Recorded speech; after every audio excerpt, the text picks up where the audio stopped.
Vasanth TV ரசிகர்களுக்கு வணக்கம். இன்னைக்கும் நம்மளுடைய சினிபுத்துல சினிமா பத்தின பல விஷயங்களை தான் பார்க்க போறோம். ஹாலிவுட்ல அதுவும் மார்வெல்ல நிறைய சீரிஸ் இருக்கு. பட் இருந்தாலும் எல்லாருடைய ஒன் ஆஃப் த ஃபேவரட் அப்படின்னு சொன்னா அது ஸ்பைடர்மேன் தான். நம்ம பார்த்த ஸ்பைடர்மேன் 1, 2, 3 எல்லாம் போய் மறுபடியும் ஒரு ஸ்பைடர்மேன் 1, 2 எல்லாம் வந்து அதுக்கப்புறமா ஸ்பைடர்மேன் வந்து Spiderman for from home, Spiderman home coming அப்படின்னு சொல்லி அண்ட் பெரிய யூனிவர்ஸே கனெக்ட் பண்றேன் அப்படின்னு சொல்லி மாசா நிறைய படங்களை கொடுத்தாச்சு. அவெஞ்சர்ஸ் அப்படின்லாம் சொல்லி நம்ம பார்த்துட்டே தான் இருந்திருக்கோம். ஸோ இப்படி இருக்கும்போது அடுத்தபடியாக என்னதான் அந்த படங்கள் எல்லாம் கொடுப்பாங்க அப்படின்னு சொல்லி நம்ம எதிர்பார்த்துட்டு இருந்தா நாங்கள் வேற ஒரு அப்டேட்டை கொடுக்குறோம் பாருங்க அப்படின்னு சொல்லியிருக்காங்க. ஆக்சுவலாக ஸ்பைடர்மேன் ஹோம் கமிங்ல நடிச்சது என்னவோ டாம் ஹாலண்ட். இவருக்கு இப்போ ரகசியமா நிச்சயதார்த்தம் இருக்கு அப்படின்ற விஷயம் தான் டாக் ஆஃப் த டவுனா இருக்குது. யாருன்னு கேட்டா இன்னும் ஷாக் ஆயிருவீங்க. அதே ஸ்பைடர்மேன்ல மேரி ஜெய்னா நடிச்சாங்க இல்லையா, ஜெண்டியா, அவங்கள தான் இவங்க லவ் பண்ணிட்டு இருக்கிறதா ஆல்ரெடி சொல்லிக்கிட்டு இருந்தாங்க. ஆனா வேற எந்த ஒரு அப்டேட்டுமே இல்லாம சரி எல்லாரும் போல இவங்க பொருளி பேசிட்டு இருக்காங்க போல அப்படின்னு நினைச்சா அதான் கிடையாது. அதெல்லாம் கிளப்பெல்லாம் கிடையாதுங்க. பாருங்க புதுசா ஒண்ணு யாரோட அப்படின்னு பார்த்தோம்னா மேரி ஜெய்னா நடிச்சாங்கல்ல ஜெண்டியா, அவங்கள தான் கல்யாணம் பண்ணிக்க போறாங்க. ரகசியமா இவங்க ரெண்டு பேருக்கு நிச்சயதார்த்தம் ஆயிருச்சு அப்படின்ற விஷயம் இப்போ டாக் ஆஃப் த டவுன் செம்ம வைரலா போய்கிட்டு இருக்கு. ரெண்டு பேரும் லவ் பண்ணிட்டு இருக்காங்க அப்படின்னு சொல்லிக்கிட்டு இருந்தாங்க. ஆனா எதுவுமே அபிஷியலா கன்ஃபார்ம் ஆகல. இப்போ ரெண்டு பேரும் நிச்சயதார்த்தமே பண்ணிட்டாங்கன்னு சொல்றாங்க. இதை கேட்டதும் எல்லாம் அப்படியே திடீர்னு ஆட ஆரம்பிச்சிட்டாங்க. ஏன்னா அடுத்ததான் மறுபடியும் அவெஞ்சர்ல ஸ்பைடர்மேன் வராங்க அப்படின்லாம் சொல்லியிருக்கும் போது இன்னும் வேற என்னென்னலாம் பண்ண போறாங்க அப்படின்னு காத்திருந்தா புதுசா நாங்க ஒன்று பண்ற பாருங்க அப்படின்னு சொல்லி இவங்க ஒன்று பண்ணது இப்போ எல்லாருக்குமே நெகிழ்ச்சி ஏற்படுத்தியிருக்கு. ஸோ பொறுத்திருந்து பார்க்கலாம்.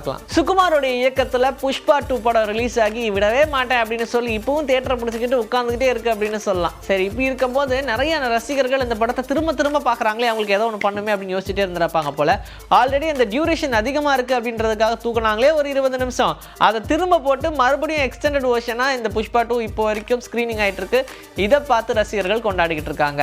1813 கோடி ரூபாய் இப்போ வரைக்கும் உலக அளவில் இந்த புஷ்பா 2 வசூல் அப்படின்னு சொல்ற இந்த நிலையில இன்னுமே வந்து ரசிகர்கள் இந்த படத்துக்கு கூஞ்சுக்கிட்டு இருக்கிறது என்னப்பா இது, இதெல்லாம் அக்ஷய பாத்திர மாதிரி வந்துகிட்டே இருக்காங்க அப்படின்ற மாதிரி தான் தியேட்டர் காலியாக ரசிகர்கள் கூட்டம் அளமோதிக்கிட்டே இருக்கு. ஸோ இப்படிலாம் இருந்தா எப்படிப்பா அப்படின்னு சொல்லி பேன் இண்டியா படத்தை எடுக்கக்கூடிய இயக்குநர்கள்லாம் இப்போ வாயடைச்சு போயிருக்காங்க. ஸோ இந்த புஷ்பா 2 அப்புறம் புஷ்பா 3 ஆகுமா இல்லையான்றதை பொறுத்து இருந்தா பார்க்கணும். உலகநாயகன் கமல்ஹாசனுடைய 237வது திரைப்படம் என்னப்பா இப்படியெல்லாம் பண்றீங்கன்ற மாதிரி இந்த படத்தோடைய அறிவிப்பெல்லாம் பார்த்தீங்கன்னா பிளாஸ்டிங்கா இருக்குன்ற மாதிரி முன்னாடியே சொல்றாங்க.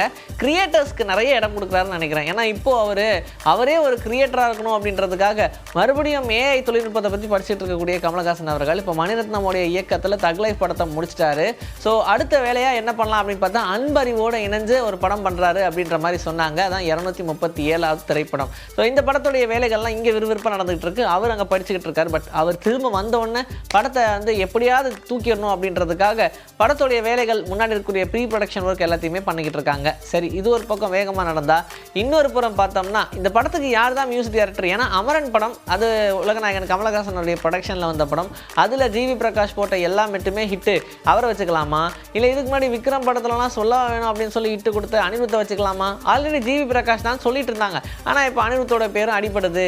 என்னப்பா நடக்க போகுது? ரெண்டு பேருமே சேர்ந்து பண்ணால் அது பெரிய அளவில் இருக்கும். ஆனால் இதில் யாராவது ஒருத்தங்க பண்ணுறாங்கன்னா அது யார் தான் பண்ண போகிறாங்க அப்படின்ற மாதிரிலாம் கேள்வி கேட்டுட்டு இருக்காங்க. சரி, அப்படி என்ன தான் வரப்போகுது அப்படின்றத அவங்கள மாதிரியே நாமளும் வெயிட் பண்ணி தான் பார்க்கணும். ஏன்னா இந்த டிசிஷன் டோட்டலாக கமலஹாசன் அவர்களுடைய கையில் இருக்கு. அமரன் படத்துடைய வெற்றிக்கு அப்புறமா சிவகார்த்திகேயனுடைய ரேஞ்சே வேற அப்படின்ற மாதிரி ஆயிடுச்சு. இப்பவும் ஒன்றும் கெட்டு போல அப்படின்னு சொல்லி நிறைய படங்கள் தொடர்ச்சியாக பண்ணிட்டு தான் இருக்காரு.